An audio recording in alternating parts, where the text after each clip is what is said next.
1, 2, 3, 4. Palapalooza, Palapalooza. We're talking to you. I'm Palapalooza.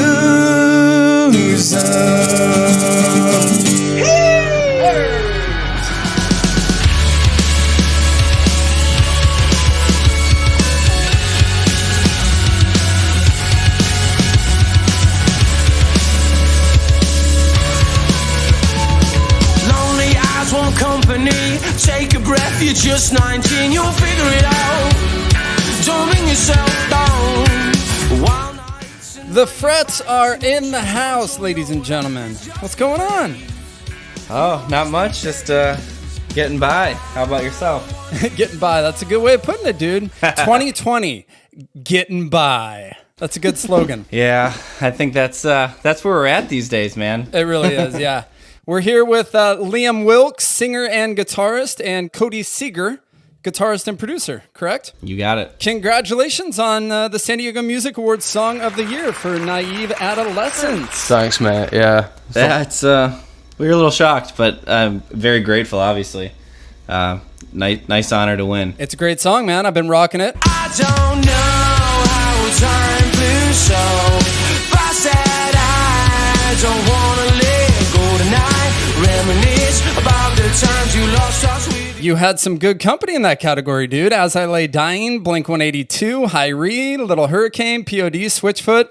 I mean, that must have been a great acknowledgement for you guys. Yeah, unbelievable, mate. Like, we were nominated the year before, but this category was just so stacked that we just didn't even, I was like quite tired and hungover the day of the awards, and I was like, I was just so sure that we weren't going to win it that I was like, I really need to rest. And Cody's like, we'll just come over, we'll see, we'll get in front of the camera in case, It turns out Cody knew we were going to win. A little secret. He didn't tell us beforehand. He knew we were going to win before we knew we were going to win.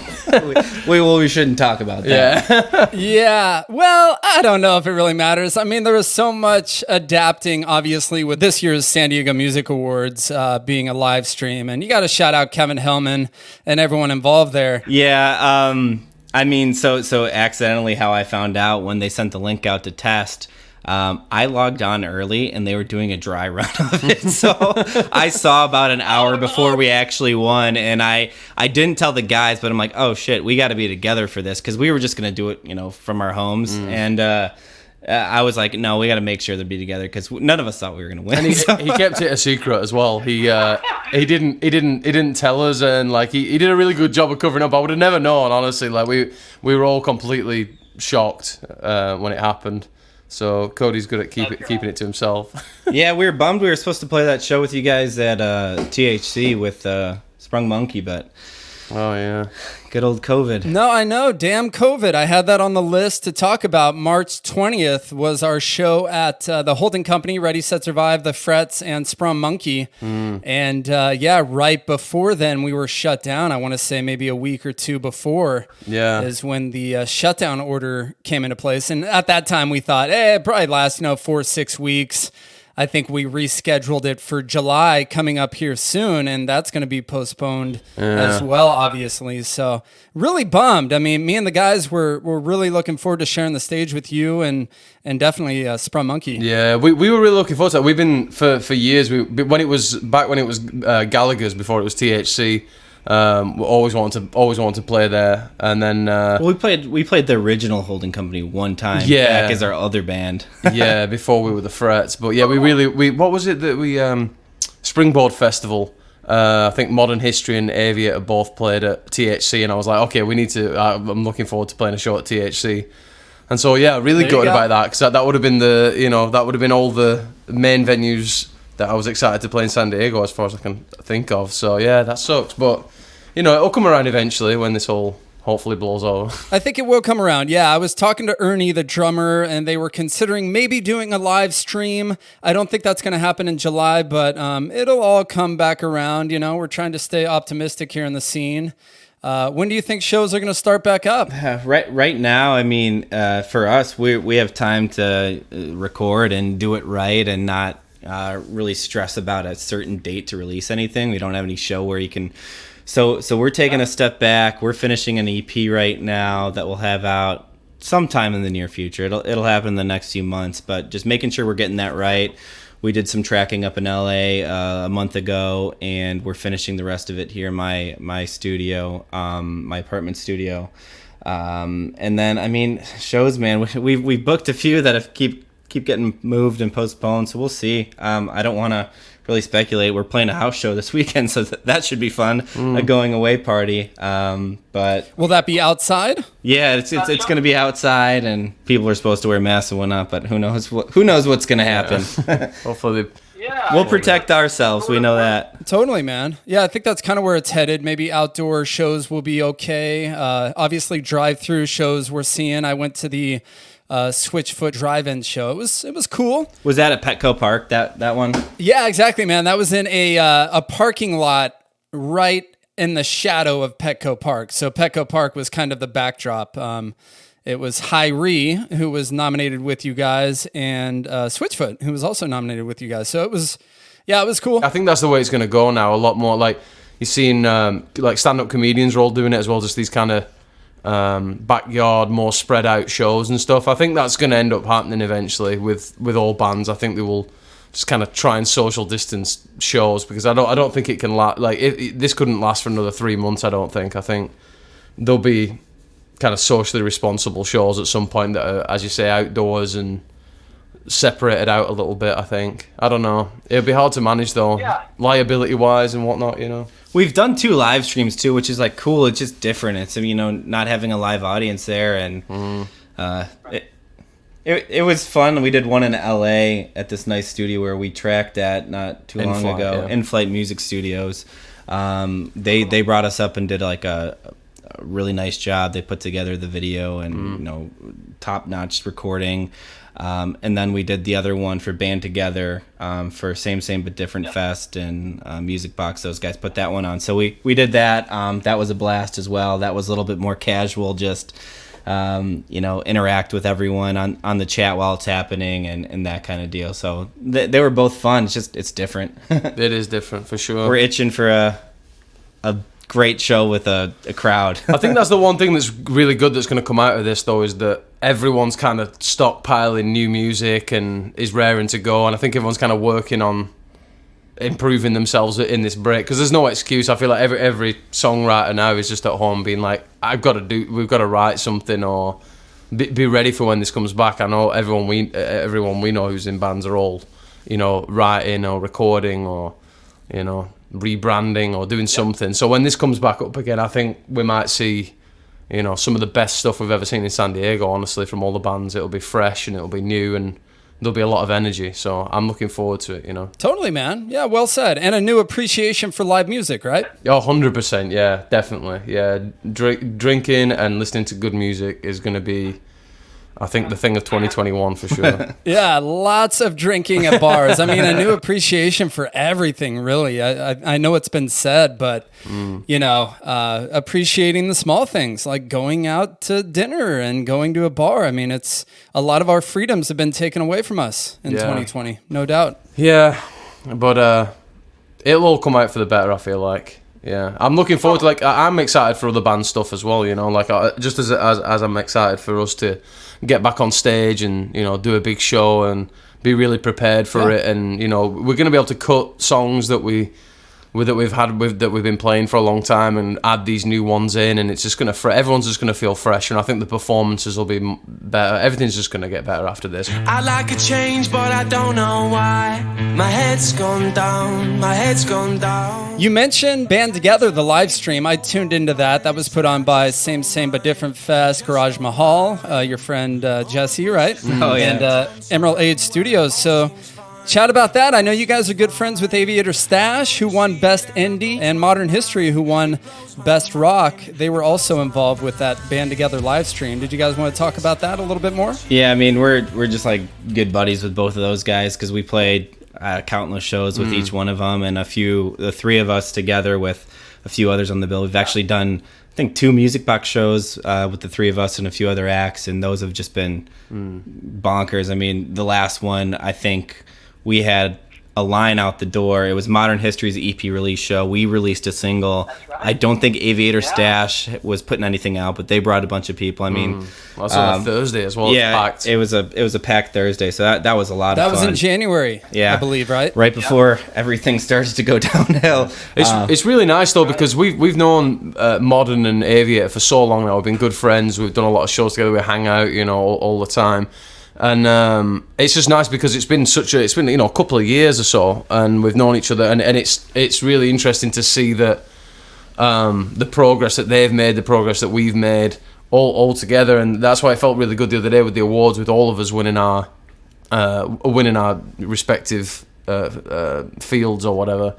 And just getting a message from all the boys being like, the trifecta's won, and like, it's just really nice because it's, we've hung out with those guys for a long time, and It's cool too because like we're a similar enough genre, the three of us, but no one's the same. We're kind of all going in a little bit of a different direction, and sonically and whatnot. So it's always just fun hanging out with those guys, going over to the Garage Mahal and jamming, or because we live really close to Modern History. Aviator Stash lives up in Oceanside area, so they're down here quite a bit, but we're like right around the corner from Modern History, so we see those guys all the time. So you're in Pacific Beach.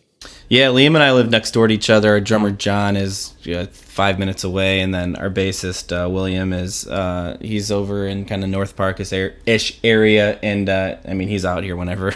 Yeah. Whenever we say, "Hey, Bill, you want to come out and drink, or you want to work on some music?" He'll be there in 20 minutes. Yeah. Hell yeah, man.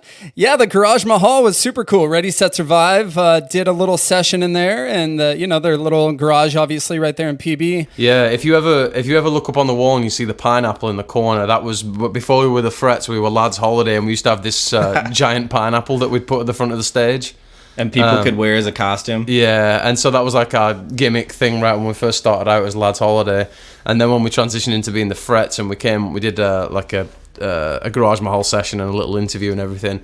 And we had it in my truck, and we were transitioning into the Frets, and we didn't need it anymore. So I gave it to Jesse, and it's up on the wall. It's been up on the wall there for a couple of years. I just love that because anytime anyone films or anything, like I saw Fashion Jackson's thing uploaded, I was like, oh yeah. Yeah, we did our still Garage Mahal session. Like, we were one of the first bands, I think, that Jesse hit up, and it was right after we got back from recording in Nashville, and we had just put out, or we were just about to release our EP as the Frets. So those songs were really fresh at that time for us, but that was like the first thing we did as the Frets officially, I think. Yeah. Again, that's just another thing that they've got like so much better at as well, like the videography and the lighting and the sound and everything. Like that's come so far. Not to say it was bad to begin with, but you just everyone progresses, and it's just one of those things where it's now you look at those footage of the Garage Mahal sessions, and they're really, really good now. Yeah. What did you say your previous band name was? I missed that. Lads Holiday. Lads Holiday. Okay. And you why did you guys decide to change that? So Leah moved here. What year was it? Late 2015. Late 2015. I had just moved to San Diego from Chicago not long before that, and I had been looking for a band to play with. I've obviously been in bands my whole life, and I found a band that I started playing bass for. I don't maybe practiced with them like 2 or 3 times. We were looking for a singer. We found Liam on Craigslist. I found them on Craigslist. And we rehearsed with them, I don't know, four times or so. And it was the same 4 or 5 songs that they had written, but wanted us to finish for them. And it was like, they didn't want to collaborate on anything. So it was just kind of weird. So Liam and I had to sit down. It was like, you guys are talented musicians. Like, we want to be part of the process and have a say in it. Like, you expect Liam and I just to come in here and try to like help you finish these songs. Like, can we write something together? And it was a kind of a firm no, like, you joined our band kind of thing. So we're just like, you know what, this isn't the kind of energy we want. And then like, I don't know, 2-3 months later, Liam and I had an EP out as Lads Holiday. It's just something that we put together ourselves, and we worked with our good friend Skylar Lutz. We recorded with him, and he ended up liking the project and playing bass with us. And he was our bassist for a very long time, even into the Frets. But if you're familiar with Skylar, he's got his own reggae rock band that tours the country a lot. So he respectfully parted ways just because that was his passion, being the frontman of his project. So Liam and I were really Lads Holiday. We found John, our drummer, who's with us now as the Frets. And we were still just feeling out where we wanted to go musically. And if you do end up checking out the stuff, it's not bad. It's just you can see how we've grown from there, songwriting and style. And the other thing about the name as well, specifically, like Lads Holiday, it definitely had a feel to it at the time, which was because we were in, just in the local market or whatever, in San Diego. But I was just saying, I don't think that name would ever fly in England. And at some point, I want to be able to bring this band back to England because tell them what Lads Holiday is. Yeah, like. so it came about because Cody asked me, he said, we were having a conversation about just before I moved to America, I went on like a vacation with the boys kind of thing. And in England, we call that a lad's holiday. And he was like, what's a lad's holiday? And then... and then so he was just like, we could call the band that. That'd be a cool name, and then kind of go off that whole, not beach vibe, but just that general, We had a cool 3 pineapple logo that was like neon, and we made hats, and like everyone at the beach is wearing them and stuff. Yeah. So it's more of a branding, like not thinking outside of San Diego thing. And then it slowly got to get bigger and bigger, and we're like, we need to rebrand, do this right, and. I always wanted to be in a band with a V. Yeah, I don't know. All of us did. Yeah, and then we looked up the frets after you're driving down the road and you're looking at the stop signs, the curb, you're just saying the anything and trying to get any relevance, and I know. Yeah, you can't find it. And then we said the frets, and I remember I sent you guys a list of like 30 the names because we had set on 30, and I was in Colorado at the time, and I'm like, this isn't gonna fly. I'm like, guys, the frets. No one's out there. That's the frets. That's like established anything. Yeah. And you wrote back right away, yes, 100%, Yeah, that's it. And I was like, oh, sweet. I didn't know that was going to land, but it did. Well, yeah, because it was. I couldn't believe that there wasn't a band in the world that was, over. I think there was some Irish band doing covers or something on YouTube that had a couple of hundred views, but I just couldn't believe like the word fret or frets or any variation of it wasn't a band name. You got obviously the phrase and things like that, but like to say it's a guitar fret or don't fret about it, I was like, there's no way that there's no one called the frets, surely not. So yeah, and that's kind of the frets for us is more of the like don't fret, like don't worry, that kind of thing. It's not the physical guitar fret. Everyone thinks about that, like, oh wait, that actually makes more sense. Like Liam's British, like it's a common saying, that kind of thing. I love it. It's a great name, and I, like you guys said, I cannot believe it hasn't been used. Yeah, seriously. There's a few that have popped up since we've been the frets, and I they're doing their little garage things and stuff. I mean, it's Sue them. No, just kidding.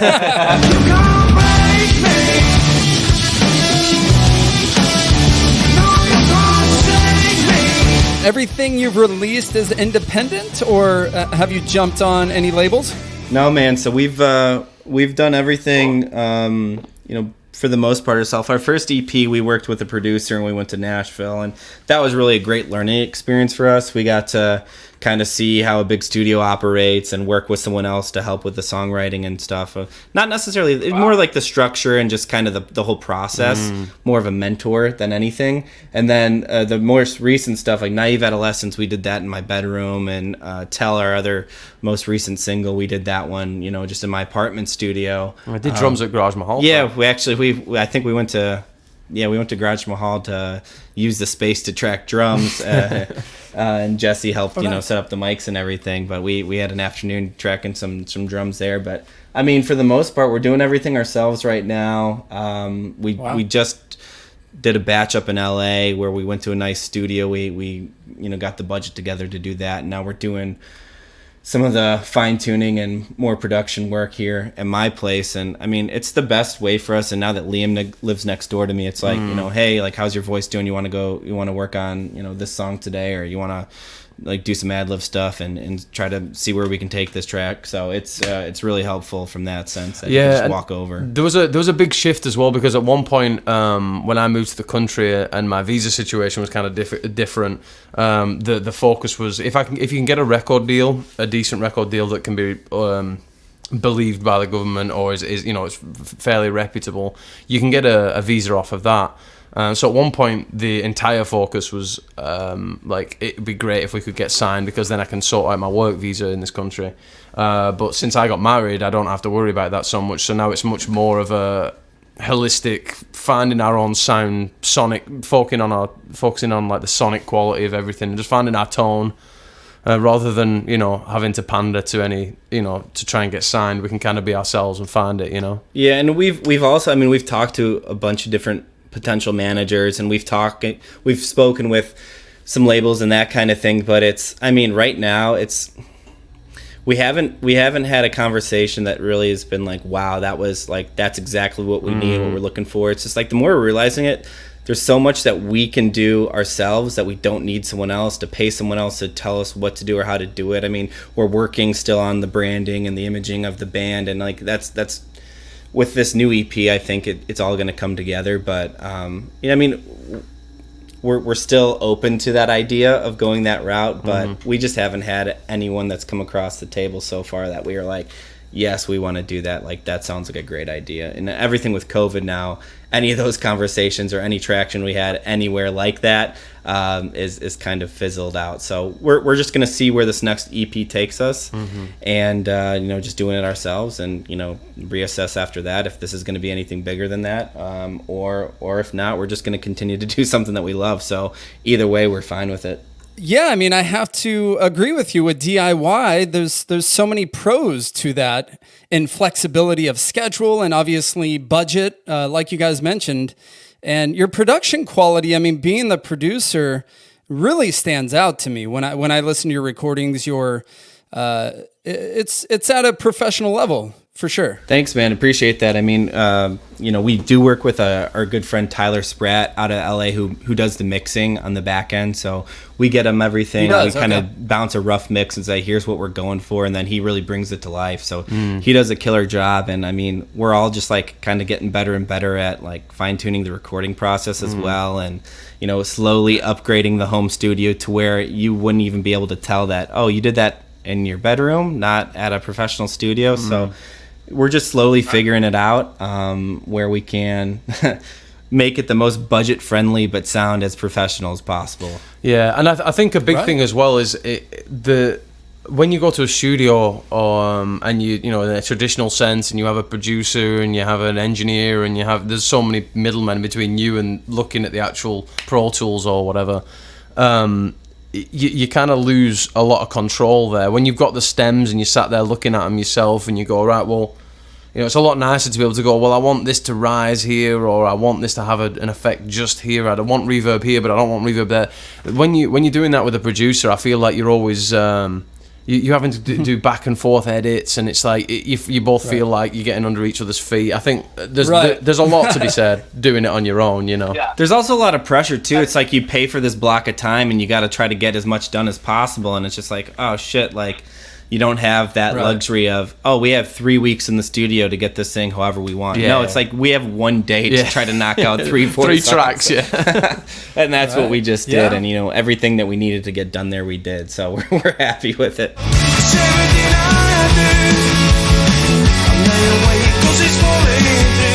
Do you think doing it yourself, you can overdo things or have a little bit too much freedom?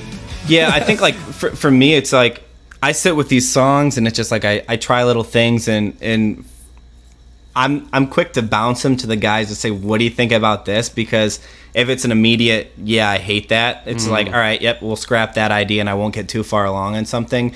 But you're right. It's like you just have to say like, this is perfect, this is good enough. Stop retracking the same thing. It sounds the exact same. It's just like find a part and.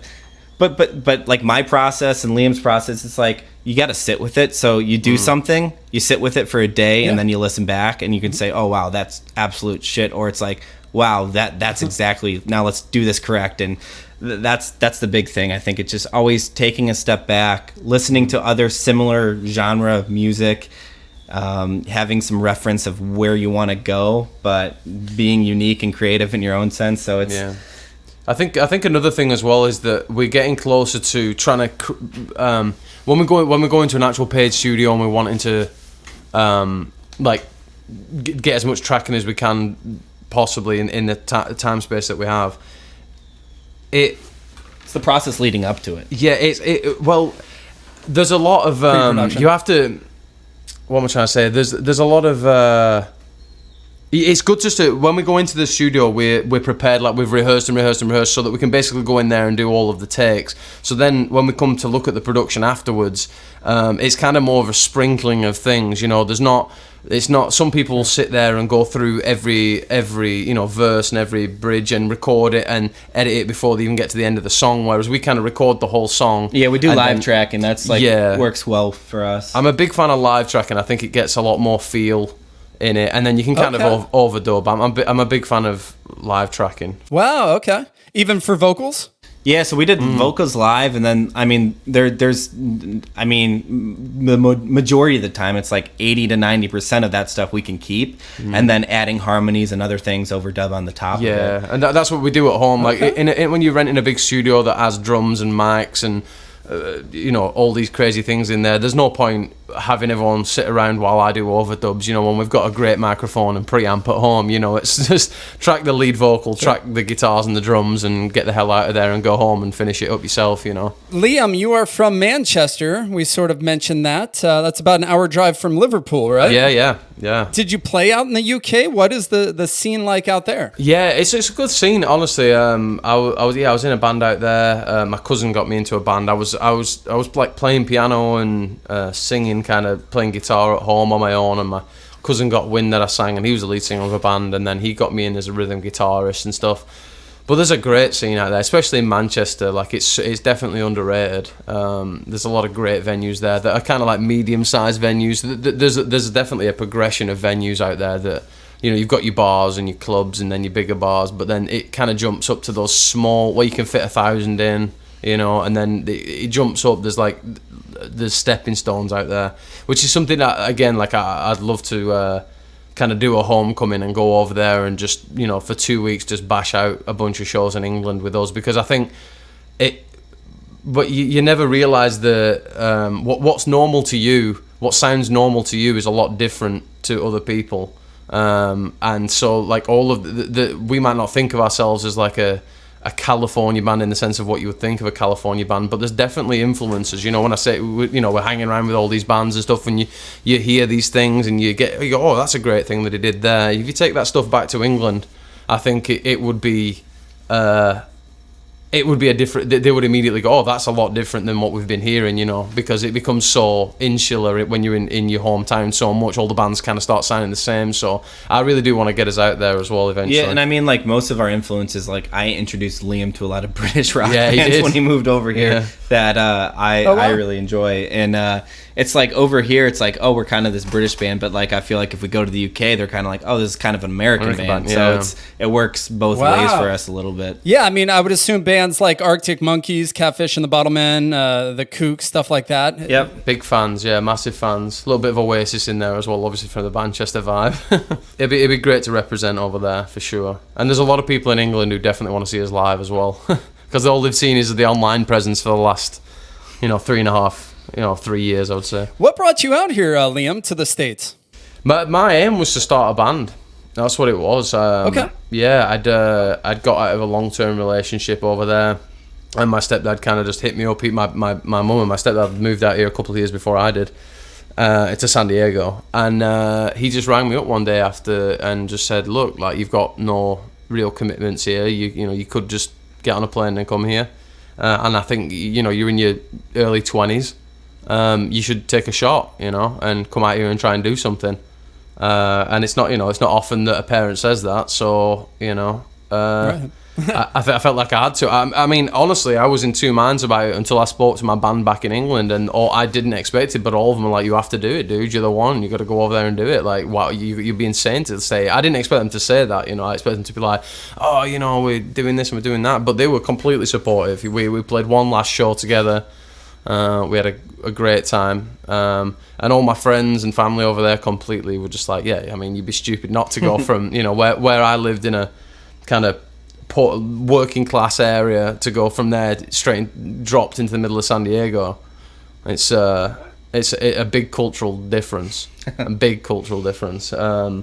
So when I got here, I was just immediately just looking around, just trying to find any kind of band to get into, and the first one that the first one I auditioned for was the one that Cody mentioned earlier. So Liam responded to the Craigslist ad at like 3 a.m. yeah, it was. I'd gone through the first 6 pages on Craigslist, like wanted ads or whatever. I got to like page 6, and it was like Guns N' Roses tribute bands and AC/DC this and all, like all the stuff you expect to see. And then I got to page 5, and there was an ad saying, "Hey, like we like Led Zeppelin and we like this and we like that, but we're writing originals." And I was like, okay, I'll take a punt on this. And then that's the beginning of that story that Cody was saying earlier about the differences that we wanted to write, but they didn't want to write with us and everything. But yeah, that's how we met, and that was really early on in me being in the country. And as well, that was really good for me as well, because once I'd met Cody, like I was living in Encinitas, and he was like, "Oh, I've got some buddies down here having a party or whatever." So then he kind of introduced me to the social life in PB and everything. So then my friend groups kind of spread. So I got kind of lucky because that was so early on in me being in America. If I hadn't, I was literally just about to go off Craigslist at that time. I was like, this is just a dead end. Like, I'm so bummed out. I'm pretty much still jet lagged at this point. And and then the last second I was like, oh, okay, I'll just send him an email, whatever. Yeah. So it worked out pretty well because, it's just weird for me to think. Like, I remember when I first moved here, I was busking. I was playing with an acoustic guitar in Encinitas, next to a bookstore in Encinitas. Just playing that, and it's like, just when we won that award the other day, I'm like, just the way that how quickly something, like, some people wouldn't say, oh, it doesn't mean that much or whatever, but it definitely does. To go for, I know where you come from, and the hard work and the time and the rehearsals and the driving and the you'll know just as much. Yeah, I totally agree with you. Some people downplay the San Diego Music Awards, and my opinion of it is that it's great recognition. It means you're doing something right. Like you're either writing great music or the right people. One of those two, or maybe a combination of both. It's also just like more or less a thank you to us. Like, thanks for hustling in the scene and helping to build a culture in the San Diego music scene. It's like all the bands that we play with, everyone just continues to get better, and it pushes you and drives you. It's like, damn, they just released a fire track. Like, now we got to up our game, and it's like a friendly competition in San Diego where everyone just kind of is growing together and just getting better, and the shows are getting better, and it's a lot of fun to see and look back on the progress that we've made. And there's been a lot of just terrible shows, and there's been a lot of great shows, and it just, you play those shows to a few people in a room, and you mess up every song, and it's like, I don't want to do that again. And you practice and you work hard, and then you get better the next show, and it just, that slow progress. It's really cool to look back on now and just see where we're about to go, or where we hope we're about to go with the new music. I think that's a big thing as well, is you don't know that you're in a scene until something like this comes along, where you go, you know what, I thought we were, like you start off, you're like, oh, we're friends with them, we just like they're just your friends, and then you do shows with other people, and you know those guys, and then suddenly when you go to any venue in San Diego, you see someone who's in a band that and you realize that you're actually in the middle of something, and stuff's happening. Now, there's definitely a feeling of stuff happening in San Diego. I remember speaking to Tim Piles like 2 years ago or whatever, and just being like, there's something coming up. Like, the surf band rock vibe is now shifting in more of a rock direction, but with like hints of it, and the reggae is kind of, and everything was just kind of shifting a little bit. And he was, oh, I don't know. And then I saw him, a year ago, and then he was like, it's like there's stuff happening now. Like, bands are all kind of pulling in this general, like, as we say, like, we're not the same as Aviator Stash or Modern History, but we around that area together, it's not like complete different, surf rock or anything like that, but there's definitely a scene happening now, and it's cool that people are getting some recognition for it as well, because these shows are pulling in a lot of people, and there's a lot of people are very hyped about it, and it's cool that there is being recognition for that, for sure. Absolutely, man. Yeah, there's a great scene here in San Diego. That's kind of why I do this. I know how much talent there is out there, and you have the indie rockers like you guys, and you keep mentioning Aviator Stash and Modern History, Fashion Jackson. There's so many different little cliques, I guess you could call them, but it's all one scene. You got the punk rockers, there's a bit of a metal scene here. You got the hip hop even. It's a total melting pot here in San Diego, and I can't say enough about your boys, Modern History and Aviator Stash. I mean, Prescribed Television is really one of my favorite local albums here in San Diego. She's got a lot of time to fill. Kiss her with a dreamlike pill. Obsessed with instant like hot signs and softcore love highs. Oh yeah, then when they dropped it, that was you could listen to that thing front and back. It's great. Also, I know you just mentioned Fashion Jackson, like seeing them open up for the 1975 Catfish and the Bottlemen, and I Don't Know How is. I mean, that's pretty that's pretty monumental right there. We went to that show and it was like the craziest thing. It's like Did you? it's just another one of those things where you're like, you know, you're onto something when you're keeping that kind of company, you know, because they're like two of our favorite bands of 1975, and especially their earlier stuff. Yeah, and the early Catfish and the stuff, Bottlemen. Catfish for sure. Yeah. Wow, very cool. Yeah, I had them on right before that show, and Eddie was just fanboying out, man. He was just so, you know, he's a huge fan, obviously, and just he was so excited, and they totally deserve it. Eddie, I see him on his live social media streams, and just such a talented kid, for sure. Well, if you insist, I think you're cool and all, but I have a boyfriend.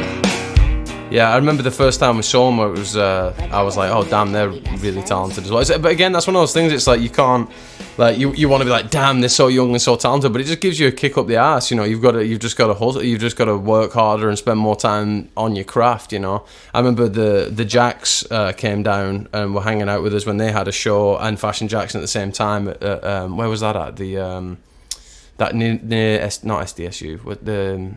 Was it a soda bar show? No, it was that university had 18. Oh no, it was at the Shea Cafe. The Shea Cafe, yeah. The Jacks came down, and in fact, both them and Fashion Jackson were playing. And the Jacks had just been signed. I think they just played Ringo Starr's birthday and stuff. Like they've been signed. They're like friends from LA. Yeah, and they're doing really well, and they're fantastic. Like old school rock and rollers, you know. And they saw Fashion Jackson, and they were like, wait, what?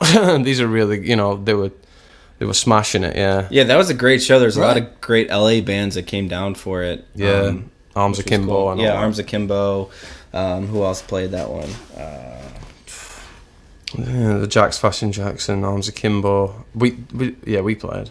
There was like 5 other bands. Yeah, I there's just a can't lot. think Yeah. of That was over at Shea Cafe. Yeah. Yep. Sorry, yeah, Shea Cafe, yeah. Yeah, a lot of talent in the scene, no doubt, and congrats again on the recognition and acknowledgement from the San Diego Music Awards. I mean, being in the States for what, Liam, a couple years? Yeah, like You're already taking away awards? Yeah, I know. It's pretty mad. Yeah, now he's gonna go for the big one.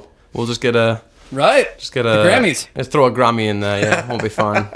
Good to go. There you go. You can't break me. No, you can't shake me. Do you want to talk a little bit about your songwriting process and how you guys put together a song? Yeah, sure. So, I mean, for us, it typically what happens is I will come up with, sometimes it's the song front to back with a good structure, thought out, not exactly how it's going to be. Either a handful of lyrics or an idea for what the song's going to be about. It just depends. And I like to bring like a large batch of music to the guys and say, all right, what do you think about this one? And it's like a quick no, or it's a, ooh, yeah, I like that. Mm-hmm. Let's work on this part. Or so usually that's how it happens. I'll bring a sample to the band. I'll have, thrown into Pro Tools, put some drums and some parts to it just for a general idea so you can get a feel for the direction of it. And if the band's like, yes, that's great, let's work on it, then we hash out the set structure, we change things up, we add in, some of the rest of the guys feel to the song, and then Liam and I will sit and we'll work on lyrics and melody and all of that together outside. I'm trying to figure out if the chords need changing, if for like a melody that we prefer, oh, that's a good melody, but the chords need changing slightly for that or whatever. And we kind of go through that process together. And structure wise as well, like guitar wise, one thing might lead into another thing really well, but I'm like, well, if I do this pre-chorus, I kind of don't think it lands as well here, and just that whole process. It's usually though for us when it's like when we play something and then we just look at each other and it's like, all right, that feels right. And it's usually pretty quick process when we have a song that's going to be that we know is going to make the cut for the EP or whatever we're working on. Like Tell, for example, our most recent single, I think we played that like 3 times. We're like, all right, that's the structure. Let's lock in the lyrics, the melody, and get this in tracked. Again, though, that wasn't always the case. Like that took a lot of, like, when we first started writing songs together, we butted heads a lot. Me and Cody are very much like both trying to take the lead on things, and it took us a while to get to the point where we could. It's not a competition. We're on the same team kind of thing. And also knowing what's your jurisdiction, what you're better at, and what I'm not as good at, or understanding that and trying to check your ego at the door is I think is what tears most bands apart, especially if you've got multiple people trying to write a song together at the same time from scratch. That can it can really, people want to go in different directions. So it's 4 years of that now, like when it was it's Last like the Holiday, rule of 10,000 hour kind of thing. It's taken us a while to get where we are now, and it's a pretty seamless process. We can knock things out. Like Liam and I joke, but like on the way up to tracking in LA like a few weeks ago, like we literally wrote lyrics to 2 of the 3 songs that we tracked up there on the drive up. I can't talk, procrastinate, but it somehow works out for us perfectly. And then you have this other person to, like, if you're writing a lyric and Liam will just be like, that's shit, like we can't use that, or it's like that's too cliche. It's like you got to challenge each other, or we'll write something, we'll track it like a demo, sit on it, come back and just like, that's not right, or the energy's off here. We got to change this up a bit. And the ability to say I don't like something is a big one. And like when it's like the chorus for, I think it was Tell or Naive Adolescence, we sat on it and they came back the next day and we're both like, this isn't good enough. It's not good enough. I think the ability to be able to say no, as well as being able to take the ability to accept a no from the other person is like really something you have to get used to. Yeah, sometimes it's like you got to bring in the whole band to say yes or no. Sometimes it's all right. We need 3 against 1, but usually it's never usually a 2-2 split. but we always go to a band vote if we ever have to. And it's like, all right, let's stop arguing over this, take a vote, and move on to the next part of the song or whatever else we're working on. Or if we're arguing a lot on a specific song or a specific part, we just leave it and we come back like a week later or something like that. Seems like you guys are close enough to be brutally honest too, which helps. That's kind of the dynamic. It's like we've had a bunch of different players join the band. John's been with us for a long time. Bill's now been with us for over a year, or coming up on a year, right? Yeah, over a year. A little over a year. So like getting thrown into this situation, like Liam and I, like we're like brothers, where it's like we can argue and yell at each other and then go cool down and be fine. But it's like every band gets into those little arguments. I feel like they're less now. It's just when something really matters that you want in or I want in, and you just play your case for it. Yeah, it's literally like I'll track a vocal and I'll be like, for the most part, when you get something fundamentally right and you're like, that sounded good, it's not often that you do something that you're certain that sounded really good, and like say Cody would argue with that. When it's good, it's good, and it's good.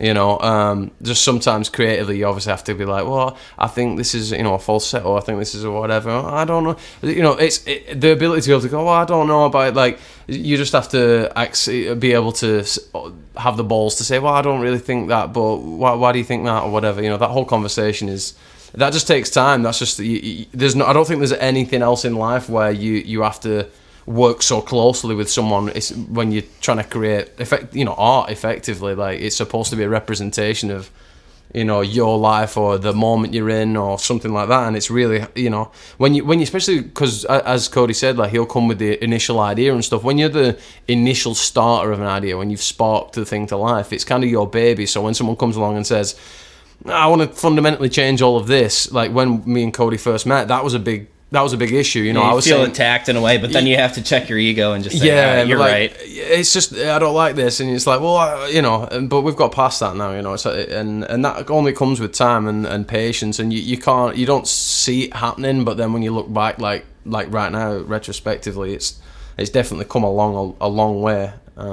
And you get to know each other, you get to know what not to say and when to say it, Absolutely. This will be your first EP that you're tracking on your own, is that right?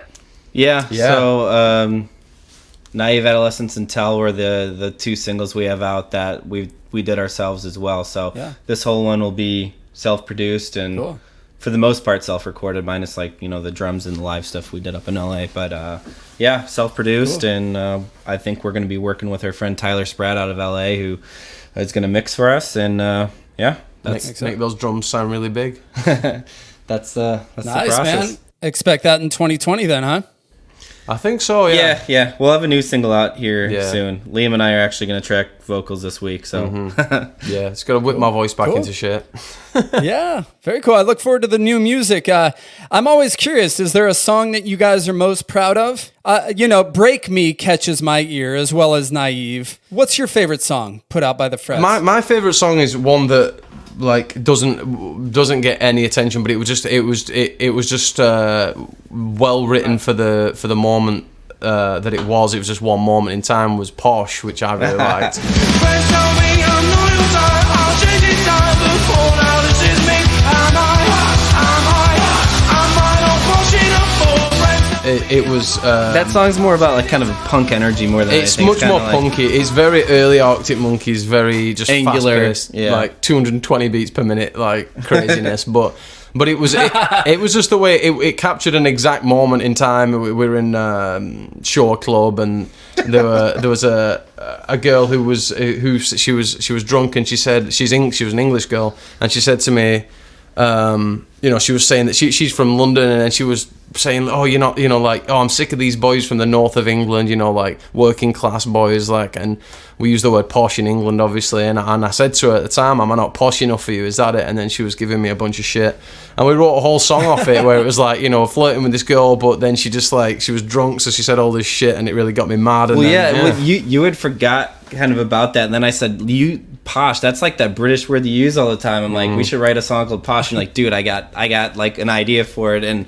we took that and like ran with it. Yeah, I just loved that. It was just right before Cody had the riff, the dun dun dun dun dun dun dun. I like that riff right after. Am I not posh enough for you? It's just so punky and like just a big fuck you attitude, and I just love that. I mean, it doesn't represent what like us as a band, but it as a song on its own, I really do like. And I love playing that song because it just goes, it just doesn't stop and it just keeps going. I thought it could have been maybe a tribute to Posh Spice. Yeah, Posh Spice. that I was always a Baby Spice guy, to be honest. Yeah, me too, dude. Just wanna use you. Come over here, baby, use me too. I wanna use you. Are you planning on going live anytime soon on social media or anything like that? Honestly, I think we probably will, but I think also we may maybe record a couple of YouTube videos and stuff as well. Release that on Yeah, we're on talking YouTube about channel. doing some acoustic stuff, maybe alongside with the new EP, doing some of those songs, and just putting out a live acoustic versions on YouTube. So we got some stuff in the works. You'll see some content from us soon. That's what they call it. Content. Content. I look forward to everything you guys have coming up, and it's great to see that you're staying busy during this downtime and during the COVID and all of that. You mentioned acoustic Palapalooza. That's kind of something fun that we do on the podcast. I typically have people over to my house, and I'll have them go unplugged and sort of out of their comfort zone. I'll have punk bands and metal bands go unplugged. So is that something you guys maybe would want to do, is submit an acoustic song to me in the next week or two for this episode? Yeah, that sounds good. Give us a deadline. That's always good. Yeah. Don't just tell us, send me something over. Tell us when you need it. And Yeah, give us a day. We'll send it. We'll do it the day before. That sounds good, though. We haven't really talked about that, but I think that'd be great, man, to kind of end this episode with an acoustic track by you guys, maybe even Naive Adolescence. Yeah, that sounds perfect. I'll have to cut it in right here. Here's the Yeah. song. I'm joking. Perfect. Yeah, when we hang up here, if you guys want to give it a try, man, it doesn't, usually we have bands go live. So they get one take and that's it. We just like to... I like it, yeah. That's good. That's what live music's about. What did you call it? A truth stick? A true stick, dude. Yeah. I mean, definitely out of the average band's comfort zone, but I would assume you guys go acoustic often, right? You play some acoustic sets or no? Not at live shows. Part of the songwriting process is always acoustic for us, but me and Cody were acoustic guys before electric guitar guys for sure. Like, we're much more comfortable on acoustics anyway. But we don't do it at live shows. We don't pull out acoustics at live shows as much. But for like YouTube and the songwriting process. So, you know, we're pretty comfortable with them. I'd love to hear it. We'll plan on that, and we'll end the episode with an acoustic track by the Frets. Before we go, almost done here, I want to do a quick dreams segment with you guys, all right? If you could press rewind and relive any show that you guys have played, what would it be? That most recent Music Box show, maybe? Yeah. Or our first EP release show at the Music Box. That was like our first really big, 400 or 500 person show. Yeah, that where was we were finally releasing music after, a year and a half of work. So one of those Music Box shows probably, just because. Yeah, the energy was really good. Yeah, we're doing it with Aviator. I think that first one, to be honest, just because it was just like, wow, like, this is cool. Having a line out of the door on a weekday, literally where we're not, most of our fans or, people who come to our shows and stuff aren't based. It was pretty intense. Yeah. I mean, it's hard too, because it's like you look at like we love like the Casbah shows that we play for, during like weeknights and any night that Tim has available. Just say, hey, do you guys want to play? And we just try to play there as much as possible. We love the Casbah. We love 710 Beach Club. Like that's where we got our start. Yeah. So that's like our home. Yeah. venue. I can't remember the exact date or which show it was or who we were playing with, but there was a show at 710 that was absolutely packed with the doors shut and everything, and that was a really good energy. And I think one of the shows we never covered Oasis really, and the first time we covered Champagne Supernova live, and the whole bar was singing Champagne Supernova back to me. And this was just after the terrorist attack in Manchester, so it was a real heartwarming moment, because they were just, everyone in the bar was just singing it. I wasn't even singing; they were just singing it back at me. It was a real nice moment. So yeah, I'd say that's another one as well. That's very cool. Yeah, 710 has to treat you well being down in PB. Cody, do you remember Canes? Canes. No, down there in Mission Beach. It's the Draft now. It's right there on the boardwalk. That used to be a live music venue, man. I think that was before I moved out here, to be honest. You guys would have loved that. That would have been perfect for you guys. A little bit bigger than 710, but right there on the boardwalk. Yeah, that name is very familiar, but I didn't know where it was. Yeah, cool, man. Good shout out to that show. Moving on here with Dream. If you could tour with any current band, who would you pick? You've mentioned quite a few. 1975, Catfish. Who do you guys feel you'd match up with well? I personally, my personal answer would probably be Catfish. Not just because of the music and big influences of ours, and I love all the music, but also they're very much from a similar part of England to me. They love to play FIFA. I'm a big FIFA player. So I could go on a tour bus and play FIFA with them. That would chill me out, make the road journeys a little bit. Yeah, I mean, Catfish would be probably a dream for me too. I mean, there's a lot of these up and coming bands out of the UK right now that they're not necessarily up and coming. They've made it. They're on their way up even more so. There's some bands like who do I really like right now? Like Seagirls, the Amazons, the Snuts. Yeah. There's a lot of they're kind of all in the same genre ish. But it's that scene over there I would just love for us to be ingrained in, because it's kind of our style, our genre. I think we would. Yeah, you got me into the Amazons recently. I really like some of their stuff.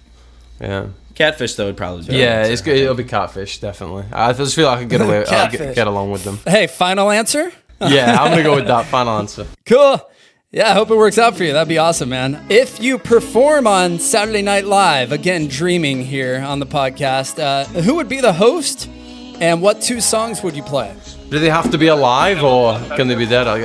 Tommy Boy. What's his name? Chris Farley. Tommy Likey. Tommy want wingy. Oh, That's man, actually that a great one. It's a great call, man. Yeah. Rest in peace. Yeah, I'd have Chris Farley One of as the the funniest host. guys on the planet, man. Yeah, Love yeah. him. What 2 songs would we play, man? Right now, we got one we're about to drop. Well, one of these 2 that we're about to drop, that would definitely be one of them. Yeah. Wait, which one? I don't know. They're both good. Yeah. There's a couple. Well, one of the songs we're going to be releasing, we've been playing live for a little while, but it wasn't quite finished. So, but that one rocks. It's called Daisy. Yeah, Daisy. That's going to be a good one. And then I don't know. I've been liking Tell and Naive Adolescence live the last several times. Tell's grown on me a lot. So, It's a shame we released them and then immediately couldn't play them, and I just want to, like after a month or so playing with the song that you've recorded in the studio and stuff, it starts having a better feel live. It takes like a month or so, and then you kind of know where you need to rest and you know where you need to not play a little bit better, and we were just getting into that, and then when it all stopped, so I'm really looking forward to playing those live again. Honestly, like with the amount that we've, you know, if we're doing a 45-minute set now, we're actually we're gonna have a struggle of a time to pick which songs to play live. Like we've got a lot that we're gonna have to cut now. Like, yeah, that's a good problem to have, man. Too many good songs, I've never right? had that problem before. Normally, like, which cover should we play today? You know, add it in for like the set. I really love Naive, man. I mean, it's a good pick for Song of the Year for sure. I like what you guys do with the chorus. I don't know how time flew so fast that I don't wanna let go tonight. Reminisce about the times you lost touch with it, you and I out of high. There's some stuff in post that we messed around with for a little while, and some cool vocal effect things that I do with Liam a little bit to really make it pop. It came out really well. You guys do a good job. Thank you. We appreciate that. Nice one, man. We spend a lot of time on YouTube University watching How Do I Do This? You can literally learn anything on YouTube, man. Yeah, just investing the time to sit down and like find a good video or watch 12 videos to piece together literally what you're trying to do. Oh my god, everything. Like the only reason I know how to play piano is because of YouTube. I've been on YouTube since like 2008 or something, 2007, just watching everything. And I got gifted a piano. I didn't know what the hell to do with it, and I kind of figured out, if I press a note and then a gap and a note and a gap and a note and a gap, that kind of sounds like a chord, and then you just go on YouTube, you can learn anything. You can completely learn anything, you know. It's awesome. Yeah, piano is my first instrument. I love it. It's very different than guitar, obviously. Do you play piano on stage, Liam? Liam like says that he's not good at piano by that description, but he's like a really good Thank you. pianist. Yeah, pianist. Awesome. Yeah. No, yeah, I think in the future, I mean, we released an NPR Tiny Desk submission on YouTube that we did a piano version of Tell. Where it was just me on piano and Cody on electric. Tell me that you just don't know I'm falling into everything I never want you to tell me. And I do love playing it, and I think in the future we probably will write a slower song that has piano and maybe a guitar or so, or something like that, because we do definitely need to kind of branch into that, you know, an acoustic song, a piano song, you know, do the old school album thing where you kind of do a little bit of everything. Yeah. Unplugged at 7:10. That'd be cool. Yeah, I like it. Yeah, see, that has some kind of vintage vibe to it, and Unplugged at 7:10. There you go. I don't think that's a bad idea at all for you guys. Put out an acoustic album with maybe a few acoustic songs and like a piano rendition. We're talking about just releasing this EP acoustic as well, recording it acoustic, just because we think it showcases, Liam's voice in a different light, and we've had a lot of requests from mainly like our parents, because they love when we do kind of the acoustic stuff, and they're not as into the in-your-face rock and roll. Basically, anybody who's been in a room when we're just doing our songs on an acoustic has been like, why have you not released it like that? Because that sounds really good, if not better, you know. So Nice. That's like setting the bar really high for this. Yeah, I know. Yeah. We're about to. Well, this is the perfect episode to sort of tease that and promote it. So That's again, true. I look forward to hearing that at the end of the episode here. Sweet. If you could bring a musician back from the dead for one final concert, who would you pick? Kurt Cobain. I think for me. There you go. I listened to Nevermind from beginning to end the other day. I like doing that. Yeah, I got that on vinyl, and I love to do that too. It's great. Just so amazing. Nevermind is just such an incredible album. I mean, obviously, but just way ahead of its time. Yeah. I think my first thought was Freddie Mercury. Just Live Aid performance. That would just been insane. But honestly, the first, I grew up. My dad was a massive Elvis fan, so like not 70s Elvis, you know, when he's in Las Vegas and stuff. But there was a couple of performances where I would have loved to have seen that, because I was a big Elvis fan growing up. So that would be another one of all. Freddie Mercury and Elvis, probably. Being so close to Liverpool, Liam, were you really into the Beatles? Yeah, I mean, you've got to be, haven't you? Yeah, especially, I've honestly, in the last couple of years, I've appreciated the Beatles a lot more. I think the more you try and songwrite and you try and understand you know, how to change your chords up to get into the chorus. And I mean, they just completely wrote the book on how to write a modern pop song. And like when you look at the things they were doing and how I appreciate it much more now. I did grow up, my mum played the Beatles all the time, so I knew all of the Beatles songs near enough. But yeah, as I say, now I'm a little bit older, and you're going through the songwriting process. You go, how do I get from here to there? Or if I've got the chorus, how do I reverse engineer, and what chords do I use back there? And you know, it's all kind of there. If you just deconstruct any decent Beatles song, you'll have the tools to be able to make a really good pop song, you know, or a rock song for that matter. Yeah, well said. They truly were the best at it. I mean, and my daughter's 7 years old, loves them, and my parents 70 are in love with them. So yeah, it's timeless. Yeah, it just holds up real well. Timeless. If you could wave a magic wand and make a band never exist, who would it be? Oh my god. We had to retire Nickelback. Yeah, of course, everyone. Yeah. They get unnecessary stick as Yeah, well. no, dude, like, it's like, all right, Everyone fucking you're pops, lying yeah. if you didn't at one point in your life rock out to Nickelback. Yeah, Like, how you come remind on. me when it came And out, we've everyone said was that. loving that. Yeah, they get a harsh rap. It's Yeah. just like a 4chan Reddit meme thing. It's yeah, not even it's like it was like one of those cool bandwagon things. Like, oh yeah, fuck Nickelback, like Yeah. they suck. It's like, I jammed out to Nickelback yeah, quite a bit. There was a couple of good slappers in I'm there. not shamed by some bands that I listen to, but this is a tough question because Yeah. it's like you're gonna alienate like Yeah, I know. someone that's like, oh, that's my favorite band. Oh, I don't care about that. I'm just trying to think who I'd say. I'm like, I don't know either. There's so many different tastes. I always tend to go towards like the Jonas Brothers oh style. right, yeah, that's a good stuff. call. Yeah, yeah. That's very sort of I don't know, not a lot of feel involved. Yeah, I would say a lot of the Disney, they grab them from Disney Channel and make them into a pop star, and there's just no feel, and it's the same baby nonsense, you know, like. You just blew your shot at Disney signing you guys now. Yeah, I know. Yeah, that's it now. Yeah, I've just Disney were about to send us an email any second. I've just. Well, we met the Jonas Brothers' dad, and he was Oh, yeah? a really sound guy. Yeah, and he was. gave us a lot of good insight. Yeah, we met him at Awesome. Springboard Festival. But yeah, I mean, like that whole kind of thing is like all very contrived. It's like, for me, it's just like when you can just tell that it's forced and it's contrived and it's like yeah. fake. You know, you can hear that. It comes through in the Yeah. music and like Yeah. the whole image. I think the main thing as well is like someone would say that about say like a Justin Bieber, but I actually have kind of like mad respect for Justin Bieber because I've seen his process when he's figuring out the melodies for songs and stuff. Like people are handing him the whole song, the chord structure and everything, but when you watch him actually do the process of coming up with the vocal melodies and stuff, he's a genius at it. He really knows how to write a pop melody unlike anybody else, and he can sing, and you could immediately say, oh, just write off Justin Bieber, but what he's good at.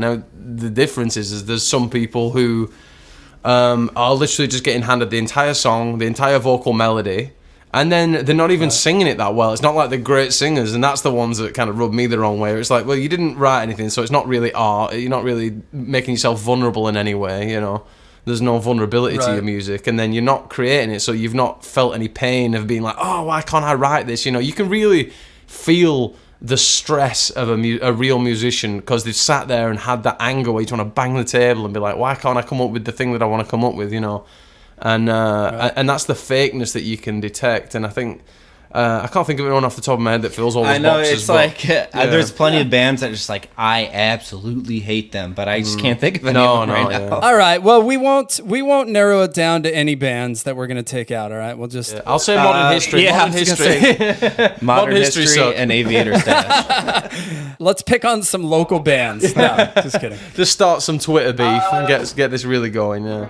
Yeah. Last question, guys. Nice chatting with you. 5-year goal for the Frets. World tour. Worldwide. Worldwide. Wide.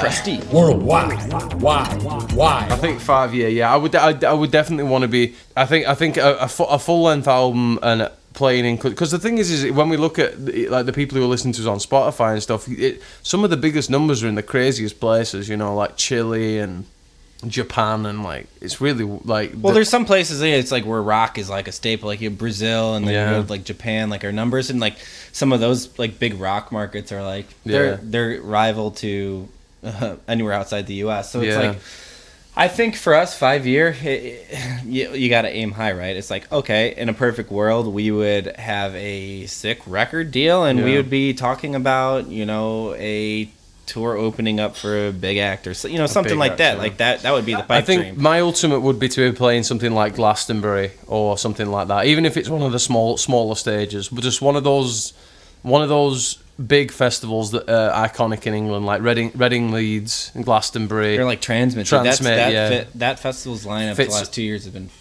that's good. a big fit for us, Transmit. Yeah, I really like that fit. But any of those, I think playing one of those on any decent sized stage would be a bucket list thing for me, and would be definitely something I would want to be doing in 5 years for sure. Absolutely. I definitely see that happening for you guys. And talk about like big festivals and the appreciation and the different perspective on those. I went to Cebu a couple of years ago, and it's just like looking at that, 10, 20, 30,000 people.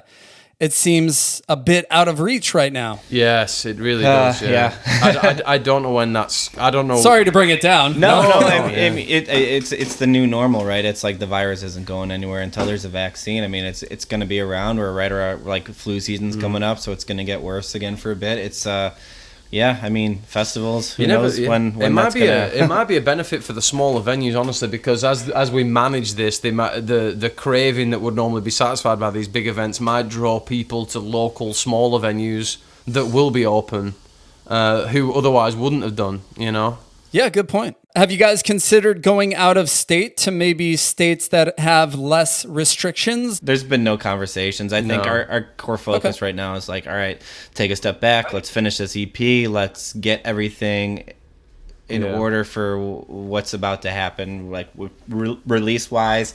Make sure like, hey, we have time now. Let's do the music videos properly and that kind of thing. So, until we get a little bit of a better understanding of what's going to happen in the next several months, there's been no discussions of that. I mean, I'd love to go play shows, but I think as you said earlier, just the content's going to have to fill the gap for now, which is not a bad thing, because with the right videos and the right quality and everything, which we have the equipment, we can do it.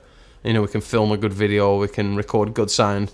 I think we could fill that gap in the meantime. And if an opportunity comes up, and it's safe and everything else, then 100%. I mean, we're just desperate to now. It's I think everyone is just get back on stage and do our thing. I think we got a house show this weekend, and then the following weekend too. I think we got two. I'm so ready for that. That'll be the first show. When was our last show? January, probably, right? So far back now. Yeah, we had March planned. So the house shows, are those for friends? One's a going away party, and then the other one's a birthday party, and they're like, do you guys want to play? Awesome. I'm like, we're going to get a noise complaint. Well, let's do it. Let's do it. We're on board. Is that earlier in the afternoon or? I don't know, man. We'll see. It's like, it's a DIY thing. It's like, show up, plug in, guys, and whenever you want to play, go for it. I think it's one of those. There you go. Is that in San Diego? Yep, both in San Diego. So see, that's a little sketchy. I don't even know the guidelines involved there. Like, they're saying that they don't want people having backyard barbecues and shit. Like, I don't know if we should not be promoting this right now. Find the frets, follow them on social media, and shut down the party. I'm gonna get doxxed. I think you'll be all right. It's just it's unfortunate that we're even having that sort of conversation. But have fun bringing it back to house parties, man. I remember in the late '90s rocking a lot of house parties when I was younger. Yeah, there's some of the best shows. I think one of the plans eventually was for one of the music videos we wanted to film a house party scene for making a music video, but this kind of ruined that as well. But eventually we'll get that. We'll get some nice footage. Right. I want to see you guys doing some keg stands. Yeah. Keg stand for amen. Me. Yeah. I hope that works out for you guys, and it's nice to hear that you guys are in such a good position during this downtime to stay active. You have the tools, and you have the knowledge, and you have your home studio. So I look forward to the new EP, man. Are you going to release a single first? Yeah, we're still figuring out the release schedule. It's going to be 1 or 2 singles, and then the rest of the batch of music. Yep. Thank you again so much for your time. Follow The Frets on social media and thefretsband.com. Hopefully we get that show going again, dude. That'd be great. Looking forward to playing with you guys when we can. Thanks again, Troy. Liam and Cody from The Frets. Really nice chatting with you guys. I'm going to include a stripped-down version of their single Tell that they recorded for the 2020 NPR Tiny Desk competition. Follow The Frets on Spotify and all social media platforms. Again, nice chatting with you guys. Here is Tell.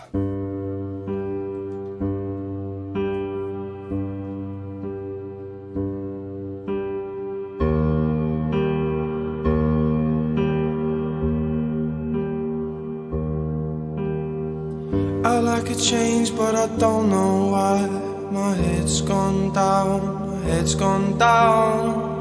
Can you tell me if we've all gone blind? And say I just don't mind, I just don't mind. All the buses and the trains on time, well it all seems fine, it all seems fine. I know you see it and that blows my mind, it blows my mind, it blows my mind. That I just don't want you to know. It's funny how these things tend to go, you know. And tell me that you just don't know I'm falling into everything I never wanted to tell me.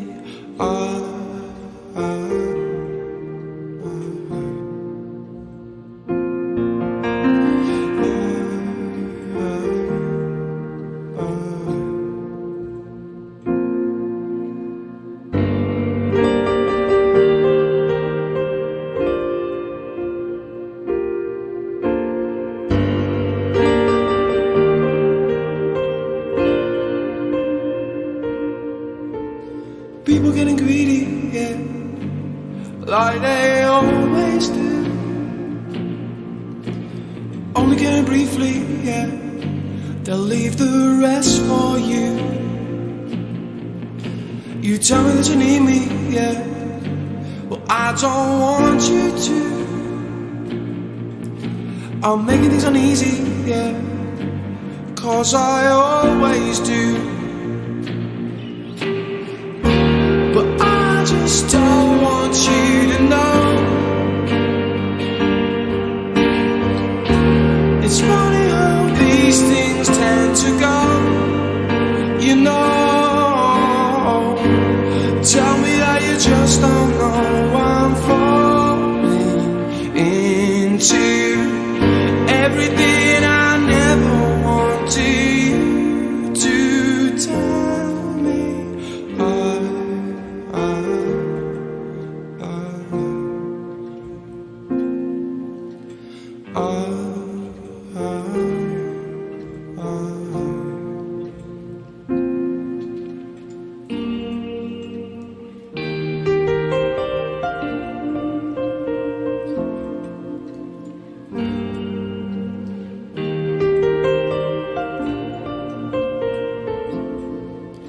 You tell me that it's all alright when it's late at night and the TV's bright. I just don't know.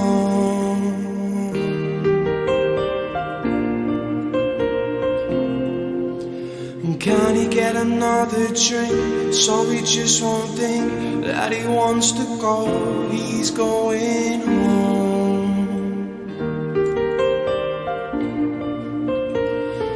He's going home.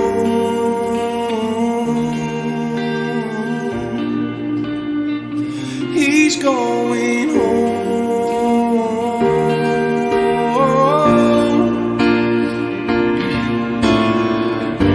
And tell me that you just don't know I'm falling into everything I never wanted to tell me.